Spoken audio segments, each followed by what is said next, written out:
I don't know if y'all have been seeing like the reactions and whatnot from, mostly little Black girls that I've seen in regards to the Little Mermaid and Chloe playing the Little Mermaid. What are your thoughts on representation in the media? And do you think it matters? Because some people were really mad about that. And some people were like, yes, we need this representation. I think that's an interesting question because yes, we want mainstream representation. I think that's what we all want. But what is mainstream like showing? And do we want to be represented in that? Sometimes I think about that, like certain customs in America and things like that. Like, are those things that we want to adapt, that we want to be a part of when it comes to the community? But I think overall, like, people just want to see someone that looks like them to give hope, to give inspiration. So when it comes to that, I do think it's important, but I think sometimes we fight hard to be in spaces that I said Chloe. Oh my goodness. Chloe? I'm sorry. Yes, I said Chloe. Somebody put it in the chat. That was just me misspeaking. Sorry about that. That happens, people, sometimes. Yeah, definitely Holly, not Chloe. So my bad, y'all. But yeah, just in terms of that representation, I think it's good for little Black girls to be able to see, Holly playing that part. Seeing all the fairy tales and things like that as a kid. There aren't many that aren't white, so people kind of grow up with those representations in like the Disney movies and cartoons and all these things. So I think just expanding that so that little girls of different races, little Black girls can see someone that looks more like them. I think it's really important, like even on like a subconscious level. Oh man, I feel so bad for saying Chloe. Bruiser, what are your thoughts on that? I think it does matter. Representation most definitely matter. I mean, look at what representation has gotten us all these years. I mean, typically, if you see a Black woman, what do you think as far as entertainment? Somebody who's loud, what I'm saying, ratchet or whatever. And you see a Black guy, he's hood, he's got his little slang, sagging pants and all this. I think representation is most definitely important. If you don't do it right, you could ruin I guess you can create a narrative, or you could orchestrate a type of stereotype towards a specific demographic. And it may not be what it is when you see these people in reality. So it is important. This thing about I'm guessing this.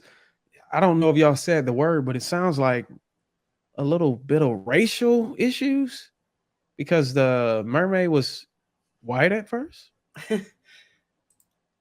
Yeah, like all of the stories are written in white. So many. They were. I think it's similar to what happened with Fantastic Four whenever Michael B. Jordan got slack for playing Flame, or Johnny Blaze, which was a white guy, right, blue eyes, blonde hair.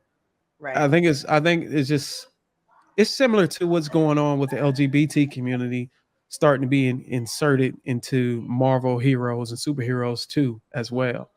So it's more like everybody's crossing into this universe when there's just an unfamiliar territory and nobody knows how to deal with it because their whole childhood they've been brought up on seeing this type of image.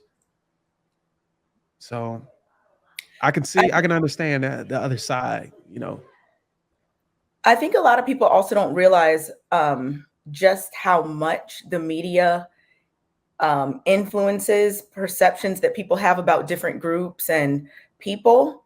A lot of the stereotypes and things like that are pushed in the media, and people take those as their own beliefs. Because you'll see people mad about things or saying things, and you'll be like, well, have you ever met people like that? And it's like, no one around me. And then it's like, okay, so people get influenced by these tropes and these stereotypes that are pushed in the media more often than they may think.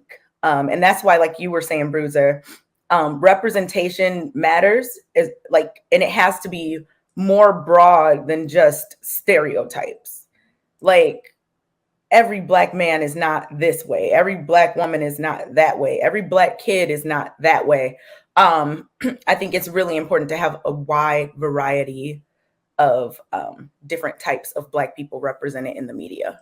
Yeah, because a lot of people think we're not a monolith, and I learned that going to Howard. Like, we are all so vastly different that, even thinking about, like, I just got done doing being on a live about Ready to Love, and it's a lot of people in the UK, and even thinking about like other Black people of other cultures. Like, we're just not all the same. Like, there's so many different types of people, and when you kind of group us all together, it changes the conversation because people have a different perspective based on what culture they're in or what nationality that they are in or come from. So people don't think about those things, but they do matter. They do matter when we talk about representation. Because like even oh my gosh, the Shade Room did, or somebody on the internet did some kind of post that was kind of like, oh, top 10 Black actresses in America or in whatever. And speaking of representation, all of these actresses are biracial except for one, which was Keke Palmer. You know what I'm saying? So we say, oh, representation matters, but then that's not, you know what I'm saying? Like, yes, they are Black women, but they are multiracial women. They're the only Black woman in that list would be one of the women out of the 10.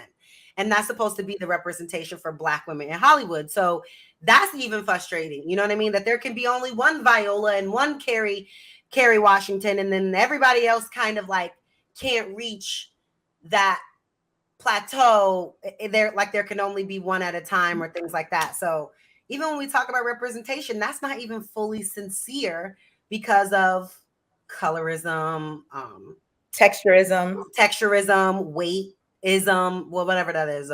That's not an ism, but whatever that's called in terms of like body type, and stuff like that. So it's just frustrating. But then some people say, well, at least we're getting something. At least we're getting something kind of pushed in. But then it's perpetuated that in 2022, we still, do lists like this, and we don't list other actresses like Tiana Paris. You know what I'm saying? Like well-known actresses that are out here, but this don't get the same type of recognition, and that's frustrating. So I'm kind of, it's like a double-edged sword to me. So you think it's a little bit of pushback on the top 10 actress list being majority biracial? You think that like women who's fully Black kind of look at the biracial women as, hey, you're not all the way Black? Is that like a thing in today's society? That's always been a thing.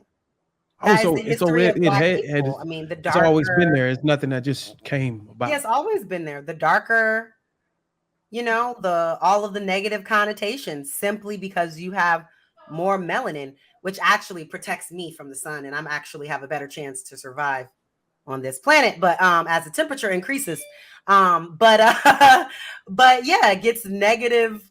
It just gets less recognition, or only one of those women can be like that woman of the moment, like when Kerry Washington was that woman of the moment, and then when Viola became that woman of the moment. But other than that, all of the big Black actresses were known as women that had fairer skin and softer texture hair, and that's just the representation of Black women have always been. Issa Rae really brought in like a dark, natural woman being like the head of the show, being the one that had options. She was out here, you know what I mean, doing her thing, versus, and that is true representation to me, because there are a lot of girls like that all across that don't get that representation. Like we like shot like Taraji. Like I love Taraji, but I just do not look like Taraji. She's brown skin though. She's just I mean, She's you not can brown tell that she skin. probably had two parents that were black, right? Yeah, but she's not brown skin. I think the principle like that Kayla's Google a speaking photo about, of her. She's not brown skinned. I think Kayla's speaking more so about like skin color, right?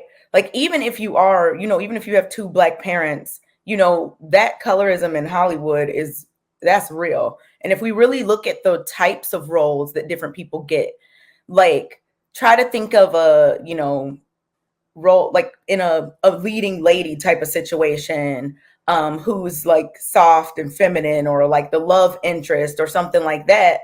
It's usually not a darker skinned black woman. Like this is a thing that is very noticeable. Do you I think? mean, Do you think it may be because the darker skinned girls aren't really embracing their natural beauty, so to speak? I don't that's think the it's reason because why of that. they're not. Kayla, tell them how many people have. I mean, people of all colors. If you think that the lighter skinned people on the big screen are wearing their natural hair and the other ones aren't, I would say a lot of people wear hair that is not I'm looking Well, at pictures of and also wear Taraji. makeup. And All we're of these pictures, Taraji has weave, except for literally this one. All of these pictures, I just went to Google and put in Taraji. All of these pictures are weave, except for literally when she recently has some of these pictures when she wear her natural hair. All of these are weave. and I mean, well, even All I'm of them not. like are I'm weave. not. I'm not stating that all. You know, what I'm saying I'm not making it that extreme. I'm just saying if we looked at often or majority, is it safe to say the majority of black women today are painted and have sew-ins? But again, Bruiser, this is that what I was talking about earlier when you're being influenced by what the media is showing you. People are more likely, sometimes, in my observation, people are more likely to think that a lighter skinned or non-black woman's hair is real, even if it's not. It's just because you think that certain They're people supposed to have hair like that. have certain types of hair, and then Maybe weave. that darker women don't have certain types of hair. Like that's definitely a thing. That's real. People So do. Come so to is Miami, so you will see a bunch of tracks in these white girls' hair. It's not It's really mainstream at this point, like wearing wigs and all, weaves. yeah, it is for all the races. They all wear weave. Like, who is that girl I know? She's Asian, Vietnamese. Her weave she wears a lot of weave too. It be like a lot. So I don't know why there's this misconception that black women are the only ones wearing weave and wearing makeup. Like, well, are y'all I looking at the personally, makeup videos and y'all only seeing black girls? Because go on TikTok, these white girls be transforming just the same. But see how I the negative personally, thought process is geared towards this is People with darker exactly what skin. we're talking about. This is exactly it.